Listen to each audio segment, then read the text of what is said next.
Start with Klobuchar. She and Pete Buttigieg did something I don't believe has ever happened in the modern era. They got out of the race when they had money in the bank and they still had a chance to win.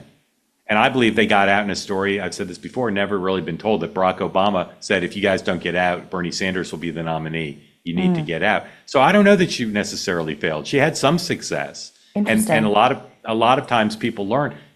Most campaigns, as you know, they end because there's no money. She had money. She wasn't broke. She just didn't have an obvious path that wouldn't get Bernie Sanders the nomination. So I'm surprised there's not more talk about her. Chris Murphy, and again, I got nothing against the guy. For all I know, he'll be the next president.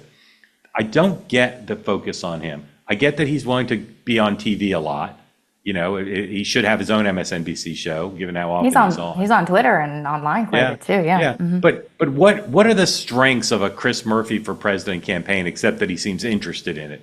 Like, can he raise a lot of money? Nobody knows who he is. They're good questions. Does he have any distinctive ideas about what he'd do as president? Does he have anything on his resume that suggests he could be commander in chief? Again, I got nothing against the guy. I'm not faulting you for raising him, because you're right. He's talked about as much as any other senator at this point. But what are the strengths of Murphy for president that I'm missing? Well, I will just say you mentioned at the top of this question that the folks that people are talking about more are governors, and I think there's Yeah, a good reason for that. The strongest candidates that we're seeing so far, potential candidates, I agree with you, right. are totally 100% governors. But in terms of what Senate Democrats are whispering about, he's certainly a name that comes up. You mentioned Booker too. Yeah. Clearly, he's looking at this too. Senator Booker, he has been sort of leading the charge, trying to put up some sort of resistance to Donald Trump, at a time when the base is like, fight, fight, fight. You need to do something.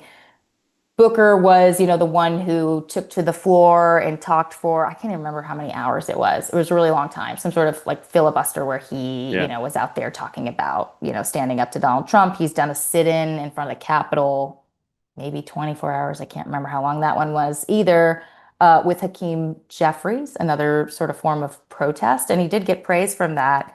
And they certainly raised his profile. But again, when you're putting him up against, someone like, Whitmer, if she were to run, or Newsom, or Wes Moore, it's hard for me to see sort of any of these senators sort of breaking through in a way that some of these governors are breaking through right now.